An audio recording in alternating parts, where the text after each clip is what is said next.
Whoa, lots of participants. Nice.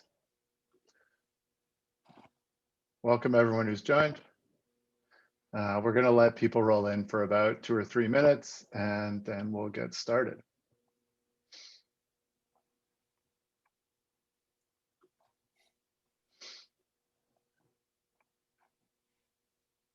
I think, Arlin, virtual meetings have taken pre-meeting small talk to the next level of awkwardness. Yes, for sure. For sure. Don't even know who we're small talking with. We're just Yeah, throwing exactly. small talk out into the ether. Oh, hi, Yeah. Evan. Thanks for saying hi. Yeah, it's awkward moments, that's for sure. Yeah. Once we get into it, it's fine though. So we've got we've got 25 people so far in the webinar, and we'll give it another couple minutes just to see who else is going to roll in. And then, of course, for all of you who are here now, you'll also get the recording sent to you after the event.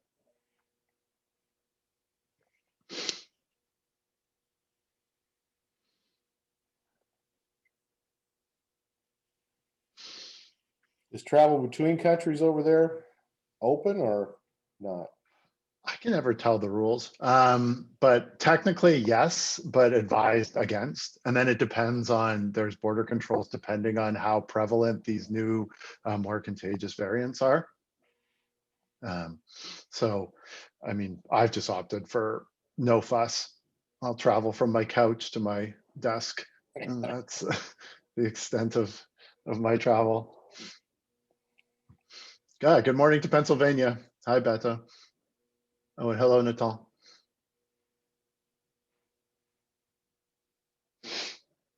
All right, one more minute. We've got 28 people live and on set. It's a pretty good turnout, I'd say, for a live webinar, actually. Yeah, in Arlin, we've probably got about 70 people who registered. So this will be going out to a pretty good group of people. Super. And James Ford, yes. Andrew Sterling Wallace, actually. I don't think it gets more Scottish than that. And hey, Nick from London. Greetings from Berlin and Arlin in Iowa. All right, so here in Berlin, which is where I am, it's 5:03. Arlin, I don't even know what time it officially is where you are. It is 10:03. 10:03. All right, 5:03, 10:03. That means it's time to start. So welcome everybody who's here live for our webinar, and also welcome to everyone who's going to watch it later. I'll try to keep you guys in mind as well. So we're here today to talk about why customer experience matters for your strategic plan. So this will be a Smile Back webinar co-hosted with Arlin Sorensen, as you can see, of ConnectWise. And so first of all, I just want to do some introductions for those of you who may not know Arlin and probably don't know me. Arlin is currently the VP of Ecosystem Evangelism at ConnectWise. As I like to say, something of a legend in the MSP community. He's a husband, a dad, and pop, and a self-proclaimed farm boy from Harlan, Iowa, a serial entrepreneur with 43 years in agriculture and 35 years in technology. And it's an honor and pleasure to be doing with this with him here today. And I'm Andrew Wallace, and I'm just some other guy who has done considerably less with his life. I don't even have a big beard anymore. But I'm also the managing director and chief product officer of SmileBack. And so the agenda for today, we went through introductions. We're going to kick it off with Arlin giving us a bit of an overview of his experience, focusing on his story of the Heartland companies. We'll get into what is strategy and why it matters. We'll talk about what is legacy and why it matters. And then we'll end with how does customer experience fit into all of that, and a final Q&A. But we want to keep this conversational, as we usually do with Smile Back webinars. So if you do have any questions, we'll take them throughout. I'll be keeping my eye on the Q&A function in Zoom, so you can put your questions there, or you can throw them in the chat and everyone can see them if you mark them as two panelists and attendees instead of just panelists. And so, yeah, without further ado, Arlin, why don't you take it away and tell us about, how strategic planning and legacy has worked through your career, through the legacy planning for Heartland companies, the current state, and then some of the lessons you've learned along the way. All right. Thanks, Andrew. It's great to be with you today, and I'm looking forward to sharing some thoughts. The Heartland companies, I am a serial entrepreneur, so I've started a number of companies on my journey, three of which I have already exited. So the HTS organization was my IT service provider company. It was really a VAR that we tried to transform into a managed service provider. And I started it in '85 here on the farm, and grew it. We grew to about 17 million in revenue. We had 102 employees, and we sold at the end of 2012. Looking back, a little too early maybe on the multiples that we have today compared to what they were then, but it was a good run, and we served a lot of customers and took care of folks in mostly small markets across the middle of the country. Um, as part of that journey, I discovered a need to have input. It's lonely running a company. And so we started HTG peer groups back in 2000. And it was a way for us to get together with other people in the industry and learn. And so we ran that until 2018 when we sold it to ConnectWise. And I've been an employee there the last 3+ years now, helping with strategy actually for the ConnectWise team. And the third business that I founded along that journey was a property company up in Ames, Iowa, one of our locations, and ran that for 14 years before we sold it. So legacy has been a part of my journey for sure. We're not done yet. I'm currently involved in some organizations. I got involved in our farming operation when I got out of college back in '77. So it's still ongoing. My brother and nephew basically take care of that part of our family business. But we're operating about 3,000 acres of corn and soybeans across in Iowa here. I also have a precision ag company, HTS Ag, which was spun off from HTS when we sold that back in 2012. It continues to operate here on the farm. We sell technology to farmers basically to leverage, to help them use GPS and other things to improve their production and their ability to feed the world. And then we have a consulting company called Oak Road Consulting that works with businesses primarily in the ag space to help them grow and really implement strategies. So a lot going on yet, but as a serial entrepreneur, not everything I tried actually worked. And so there's been a number of what I now call lessons learned rather than failures, because if you're gonna be an entrepreneur, you're gonna have some failures. You don't let those stop you. You learn from them and use those to help you going forward. So I've had a handful of companies that I started and exited because they just weren't actually going to ever produce anything in terms of return for the time it was going to take to make it happen. So, it's been a fun journey. I've still got a couple companies left in me if I don't run out of gas before I get them going. But there's a lot to be learned, and strategy has been a key part of the whole thing. And so, I think it's really important that we talk about strategy and we understand how important it is, especially related to legacy.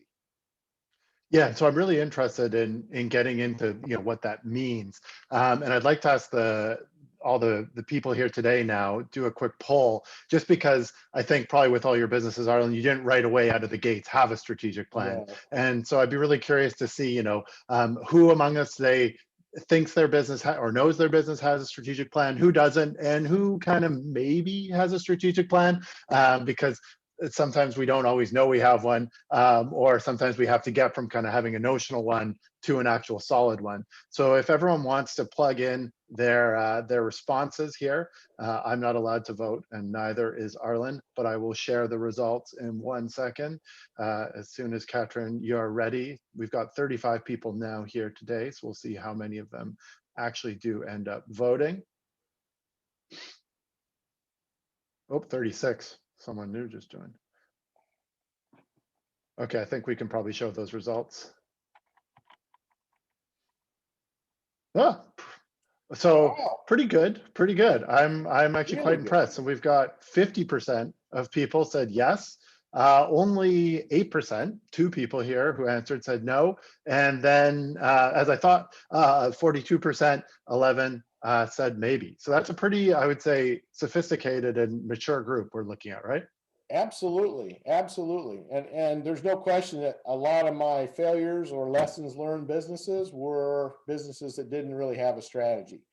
It was a good idea, I thought. Didn't prove to be a good idea in the end, but it seemed like a brilliant thing at the time. Yeah, so why don't we get into then, starting with the foundations, both for those who have a strategic plan so that they can compare notes with how you would define a strategic plan. And then for those who are in this kind of maybe category, the no category, I think it's an often nebulous concept. So let's go over what is a strategy, why you think it's important. And I think particularly interesting is the differences between a strategic plan and a business plan, because in my experience, the two often can be easily conflated. Absolutely. Well, strategy, there are a lot of definitions, and it is kind of a hard thing to really grasp onto. But if we look at the academic definition, it's a plan of action that's trying to get us to a goal. It's a big part of military for sure, how they're going to overcome the challenges and things that are in their way in terms of what they're trying to accomplish. But it's all about planning, right? And what strategy does is it allows us to really define a destination and move toward it. And so when we talk about strategy, there's really some key components that differentiate it from a business plan. These things are important in a business plan, but they're defined at a higher level. It includes your mission, which really answers the question of why. Why are we trying to do what we're set out to do? What is the driver behind it? It gets to purpose and all those kind of things. It includes your vision. What's that look like? Where are we going? Can you paint a picture of where we're trying to go so we know what that success looks like? Core values are critical. I call those the guardrails that keep us on the road so that we know we're doing things the right way. And I think core values are one area that a lot of companies don't leverage nearly as effectively as they should. I know I didn't for a long time in my companies. Core values ought to be the kinds of things that help us decide who to hire and who to fire. It should help us explain every customer interaction that we have. They are critical for us really having a strategy. And then out of that, we get a plan.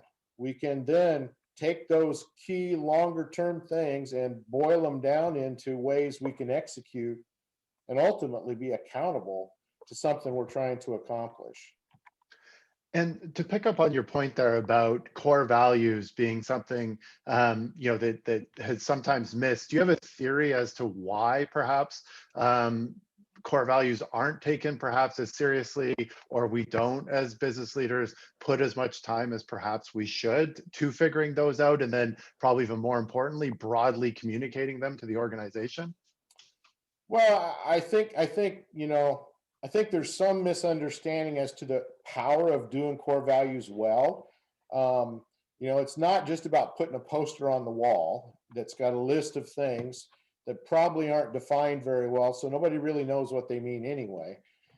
If you're going to do core values right, you really have to invest the time up front, number one, to collectively gather what those core values will be for your business. So first and foremost, it's not just about what you think, it's about what your leadership team thinks, or the people that are going to drive your company forward. There has to be shared core values.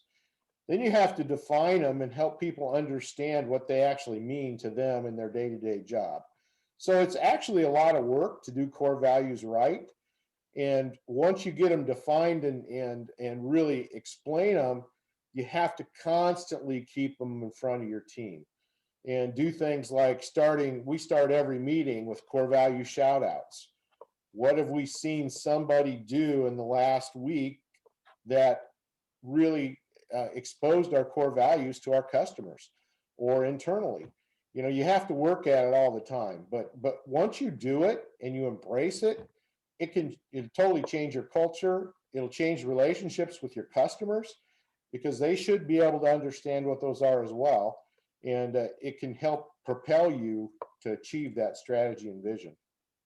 And do you have a sense of, I mean, not a magic number, let's say, but a range of core values, kind of how many is a good number to have? And maybe it depends on the size of the company. I remember I started an organization once and we were building our website and I was asking them we should put our core values on there. And we ended up listing about, I think about 21. It was an entire grid. And it struck me as that is way too many to have because you can't make decisions. You're not specific when you have that many values. In your experience, what do you usually kind of try to target? I recommend 4 to 6, Andrew, as being a manageable number. When you get beyond that, it's hard for people to actually keep track of them. One of the things I used to do to drive core values home in my companies was I'd walk around with $5 Subway gift cards, and I'd stop an employee. If they could tell me our 6 core values, I'd give them a gift card. And so you just got to do things, but you can't have so many that people can't possibly know what they all are. What we do at ConnectWise, because we also have a longer list, we have our core values, which you can actually see on the wall behind me. We have 6. But Jason also has a group of 21 guiding principles, he calls them. And they're not our core values, but they tie into our core values. So they're behaviors that we want people to follow based on the core values that we have as an organization, which brings it down, one step closer to being on the ground. So there's different ways you can take core values and expand kind of what you want your team to know. But it is, I think needs to be kept concise so people can really know what they are and make decisions based on them. That's the key. You need to make decisions based on your core values. Yeah, another example of a company that I thought has always done that well, not weighing in on their actual values themselves, is Amazon, who publishes their leadership principles. And what they've done is taken values and translate them into statements of action that the company can live every single day. And those are public if anyone wants a good example. I believe there's 11 of them, but they really try to live by them. And I think what makes them great is they're specific and they're unique to Amazon. And so you can tell as an employee, is this the kind of place I want to work, because I can see the kind of decisions or what informs the decisions that they're going to be making. Yeah. And so this is kind of the theory. And then I guess we take it down a level, we get into the differences between a strategic plan and a business plan. So do you want to walk us through your theory on those key points? Absolutely. Yeah, a strategic plan is certainly, it's longer term. It can't be nearly as well defined as a business plan. A business plan is a 1 year, the way I like to define it, it's a 1 year slice of our strategic plan. So let's say that we've set out a 10-year strategic plan to accomplish these particular things. The business plan needs to be the 1 year slice of moving toward that. And when I have 10 business plans and I execute them, I get to the strategic plan objectives. So you can do a strategic plan. I usually suggest 3 to 10 years. It kind of depends on where you're at in your maturity cycle. If you're a younger company, probably a 3-year strategy is a better option because things are going to change more quickly. A more mature company can look further down the road. But it's the difference of long-term versus short-term. Strategy doesn't typically have a lot of definition, whereas a business plan should be extremely defined. It should have a budget with it, so there's a financial component you're working against. And the detail in a strategy is going to be very high level versus business plan needs to be on the ground. What are we going to do? How are we actually going to do it? And there's a difference in who the stakeholders are too. Strategy is really about the shareholders, stakeholders, the longer term people in the journey. The business plan is about who's on the ground right now and how are they going to help us achieve that plan goal. So they're different, but they're very much related. That's the part people lose track of. They'll write a strategy, they'll put it on a binder on the shelf, they'll never look at it again. It needs to be the foundation from where we build a business plan. And by building those slices, we move our way down that journey and we get to the outcome we're looking for from our strategy. And do you have ways where, as you're executing throughout the year against the business plan, or when you're revisiting the business plan, you keep your strategic plan front and center, or top of mind with your leadership team, so that it doesn't just grow dusty on a shelf and is this beautiful piece of work that more and more gets farther and farther away from your actual business. Yeah, certainly. The rhythm of how you look at these things, I think, is really important.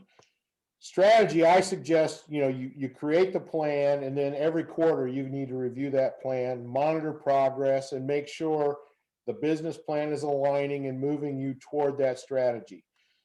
The business plan, you're looking at that certainly monthly, but really weekly in teams and daily in huddles within a team if you're doing it the way it needs to be done. So the rhythms are different, but they're again related. And so it's important. You have to keep it in front of you. If you put it on the shelf and hope you get there in the end of the day, you're going to find out you missed. You're just not going to get it done. It's making sure that that annual slice you're taking is going to collectively move you there. And you don't get down the road 5 years and figure out, well, we should have gone a lot farther because there's no way we can get the rest of the way in the next 5 years we have left. So it has to be, I think, quarterly reviewed and just track progress against that strategy, but noted against the business plan and what you have to change next year to make sure you don't fall behind. And so if you're following your strategic plan, in theory, over time, I'm assuming you achieve your legacy. And I think legacy is a really interesting concept. It's one that actually, before I started getting involved in the MSP space, I hadn't heard a lot about. And one of my business partners, Jameson West, who I believe he was a mentee of yours, he's big, even as a consulting firm, about legacy. And so this also might be a concept that in some ways is known but unknown to a lot of people. So could you talk a bit about what legacy is and what its relationship is to the strategic plan? Absolutely. I think this is one of the biggest misses that most businesses have is they don't think about legacy until way too late in their journey to impact it the way they want to. So legacy is really, it's Stephen Covey's principle of begin with the end in mind and understand what success looks like. So as a business owner or leader, you have to be able to define success. And it involves a couple of different things. The first thing about legacy is there's two kinds of legacies. There's a personal legacy of what I want personally to happen with my life and the outcome of that. And then there's a business legacy. So we have to think about it in two veins. But within each vein, there's a couple of key areas. One is a financial legacy. So what am I trying to build in terms of my business and the value I want to create through it so that someday when I exit or transition or whatever I choose to do, there will be this set amount of value that gets moved. And the same thing on the personal side. We all need to have a personal wealth target that we're working to achieve so that when we no longer have a job, we can live. And it's basic planning of what that end number needs to be in those two different realms.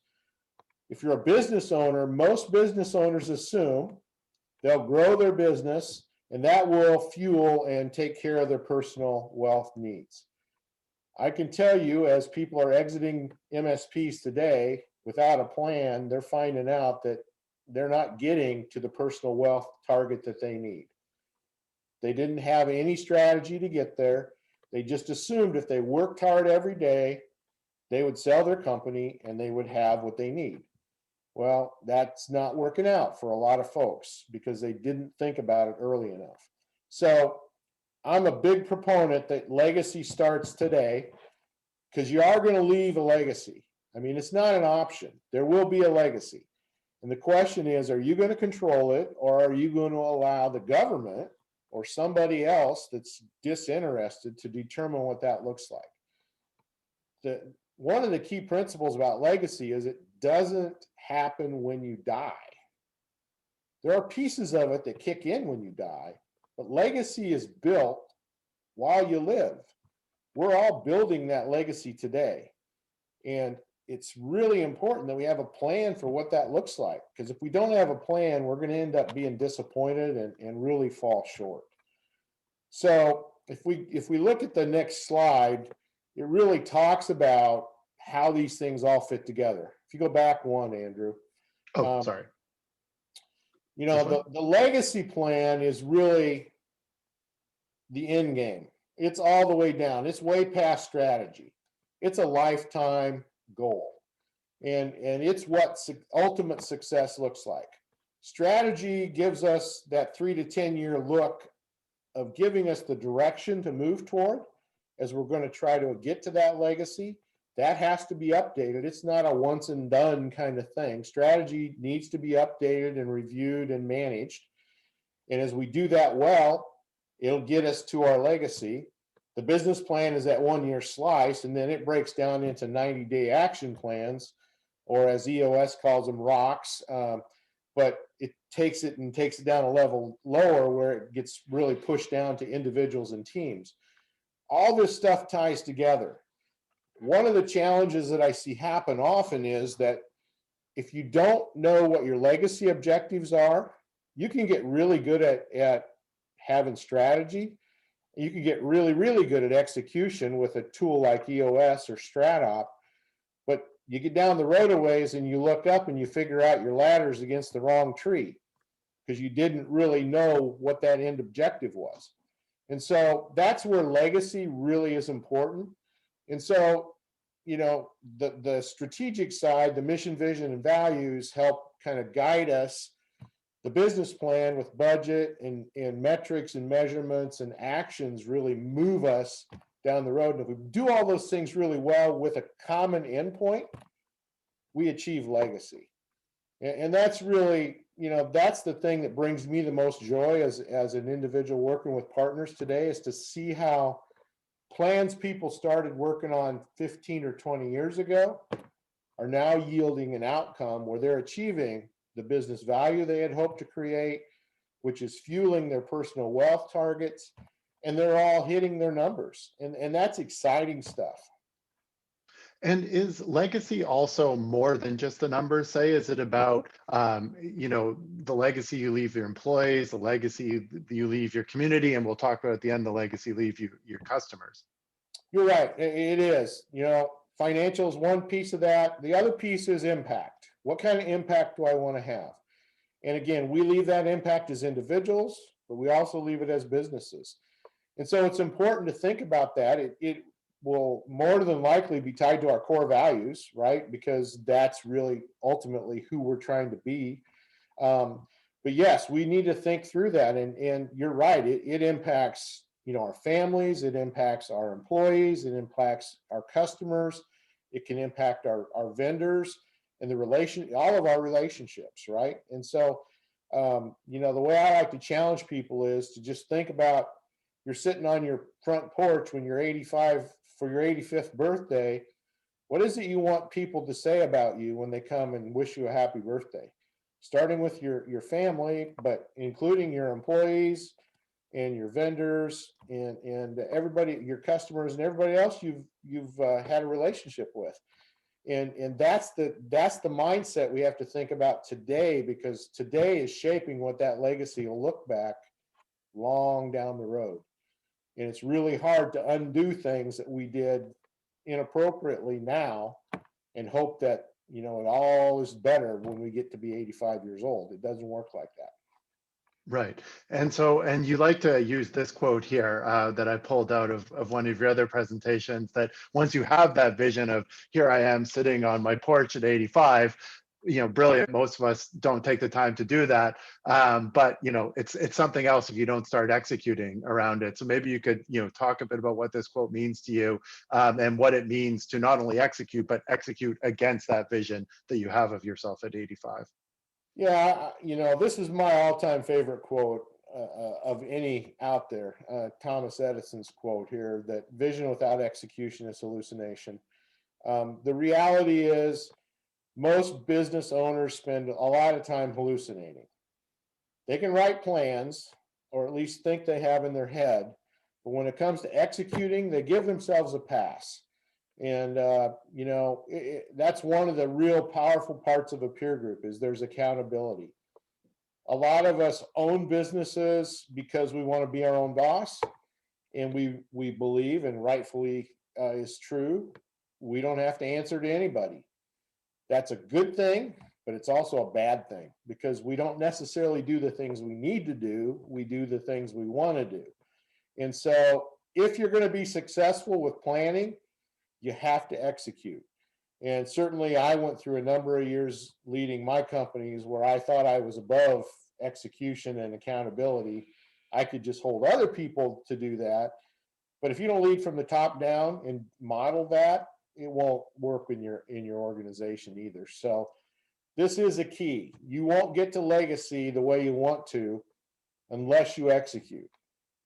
It's the biggest miss I see. People think hard work equals value. Nobody buys hard work. You can go get all the hard work you want on your own. You don't have to buy it. People have to really understand what's value and create that in their businesses so that they can leave the legacy they want to leave. Right. And I find on that accountability question, here's where customer experience can often come in here is that, especially as a managing director and part owner of a business myself, people say, oh, that's great. You work for yourself. You don't have a boss. And I was like, well, no, I do have a boss. They're the 855 paying customers of Smileback. And they're great bosses because they tell me exactly what you need. So maybe you could talk a bit about your own perceptions on where customer experience fits into this idea of having a strategy of legacy and of accountability. Yeah, it's a critical part. One of the lessons I had to learn, Andrew, the hard way was the whole idea that sales are an important part of growing a company. I came up on the technical side of the industry. I hired a bunch of people like me. I stood in front of my company when we were about 4 million in revenue and said, we're never going to have salespeople. We don't need salespeople. And I had to eat those words after we got stuck at $4 million for 5 years in a row, and embrace sales, because without customers, there's nothing to do. Without selling things, there is no business. And so clients and customers are one of the most important parts of success.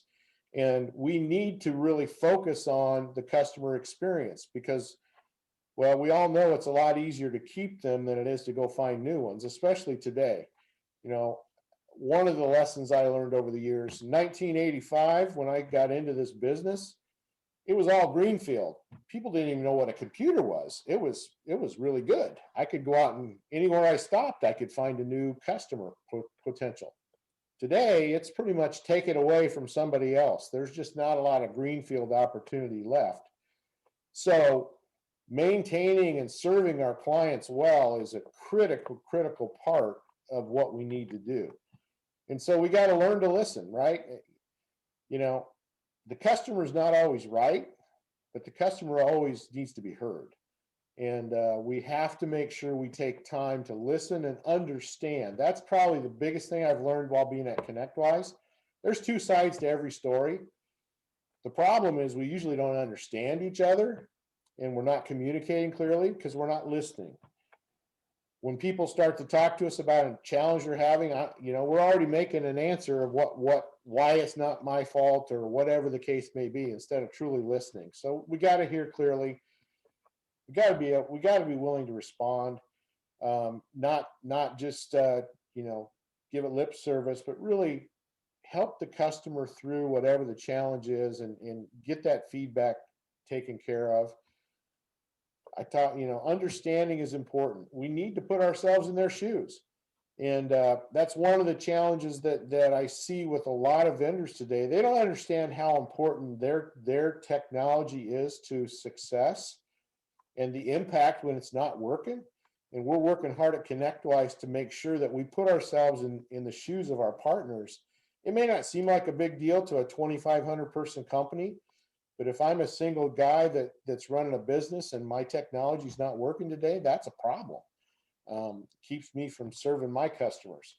And that's the key. We have to always be serving our customers. That's what will keep them in the boat with us. And it's probably been talked about ad nauseum, but I think it is relevant because of where we are today. Have you found that these dynamics around service and around thinking about strategy and legacy and how they all work together have been, let's say, challenged or changed by the current conditions around the pandemic, et cetera? Obviously, everything has, but I'd be curious to know how you view those changes. I think it's been, we've had to find new ways to connect with customers. I don't think it's changed necessarily the need for that. It's probably enhanced the need for it because everybody's dealing with things they've never faced before. So the opportunity for us to provide really much better customer service is probably the greatest it's ever been in my career, just because there's so much unknown and uncertainty and chaos in the world around us. But we have to be willing to make that effort, because it's not as simple as it was before, where we could walk down the street, go in the door and talk to somebody. We got to work at that now. We have to really make the effort to connect. But as I watch partners, those that are doing that are not saying, oh, I can't talk to my customers because I can't go see them and I got these stupid masks and all that stuff. People that are pushing that aside and saying, I'm going to find a way to connect with my customers so I can listen to where their challenges are and help them through it.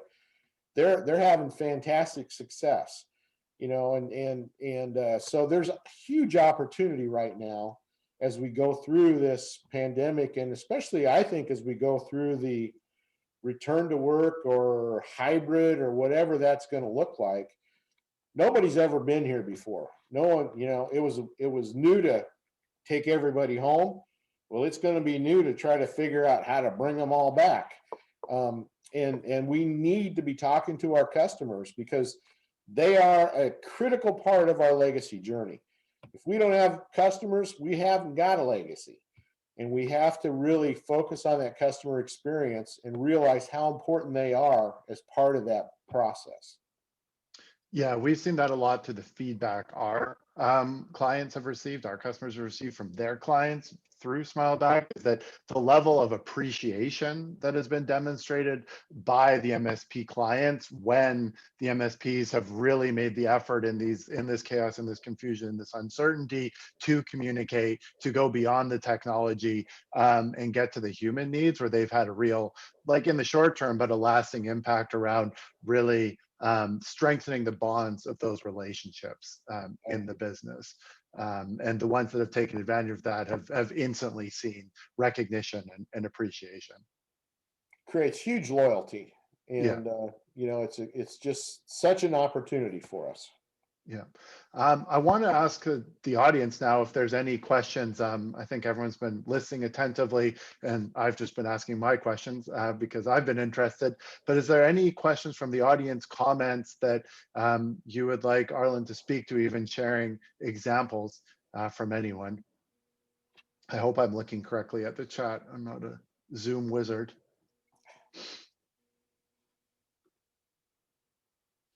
Okay. Yeah, I think, Andrew, the whole focus on customer experience sometimes gets pushed aside by other things that come up in the day to day. And we need to get back to that being a priority for how we look at the list of challenges we face every day. Because, I had to make that transition to where understanding that customers and sales are the driver of success in a business. You can't succeed and get to legacy if you don't sell things. You can't sell things if you don't have customers. And so it all boils down to the reality that we need to have relationships and take care of clients that we want to have on the journey with us to success. We won't get there without them. And there's so much opportunity right now to differentiate in the marketplace by being more proactive, spending more time just listening, and then offering what we do know to help them. Because we may not know all the answers because we haven't been there and done that before either. But we can provide, a listening ear, ideas and suggestions, point them to resources, all those kind of things. Yeah, preferred partner, like in a true sense of the word partner, which is, I think, a great way to look at the world always, but particularly today. So if we don't have any questions right now from the group, Arlen and I wanted to both put our credentials out here, or our coordinates, I think they get called. If anyone wants to reach out at any point to talk more. Oh, here we go. Sarah Fader says, how do you set expectations for new customers? We want to have a robust hand-holding experience for each end user, but how do you do that virtually? Arlen, do you have any thoughts about that? Well, everything's more challenging virtually for sure. But I do think you can deliver a robust customer experience across the wire. You got to be more creative, and it may take more effort and doing things differently. But again, you can have conversation and listen across the wire quite easily. You can do simple things like send them lunch with Uber Eat, some kind of delivery service. You can send gifts from, drop ship from somebody like an Amazon. There's lots of ways you can connect and find unique ways to start to build that relationship. I would keep pointing them forward to looking forward to coming and visiting you face to face as soon as we can do that. But for now, we're gonna do all we can to build this relationship across the wire. Not every customer is savvy with technology, so they may struggle to have some of those conversations. So that may be part of that new onboarding relationship, teaching them how to leverage Zoom or Teams or whatever it might be. We just gotta think different. That's really, I guess, my concept. Put yourself in their seat and ask yourself, what would make a great customer experience if I were a new client coming into a relationship? Yeah, and I think there are a lot of good, and I don't like to focus on tooling, but I think tooling can help in these situations where there's collaborative tools that allow for you to work in real time in a virtual environment with your new clients, and I think that makes a really big difference too in terms of sharing something. At least at the start, we used to, when I was a software consultant, we'd always try to have our new clients design the software themselves, and we do it on a whiteboard, and we do it collaboratively to help us see the problem. And I'm sure there's analogies or analogs in that for everyone, where what is there something that you can do together that demonstrates what you're trying to achieve, and those kind of things can be easily facilitated with a little more work. I think another factor in this is knowing your customer. I'm a boomer. I communicate differently than somebody that's much younger than me, and so understanding the preferred method of communication, I think, is a simple thing we can do to help white glove that onboarding. I don't love chat. I don't love text. I'm an email guy, but I know there's a lot of people in the world that don't like email at all, and they would prefer a chat kind of conversation or a video conversation. So really understanding what's the best way for us to connect and communicate, I think, is an important part of that process too. Yeah, and so Dave Purcell has a Q&A question here. Any suggestions for enhancing communications and relationships with end users without the FaceTime you're used to having? I guess we're talking a bit about this, but he says, we happen to be in an industry which legally prohibits any gifts greater than $5. Yeah, that does make it more challenging for sure. But again, I think there are so many tools today that we have at our fingertips to find ways to connect.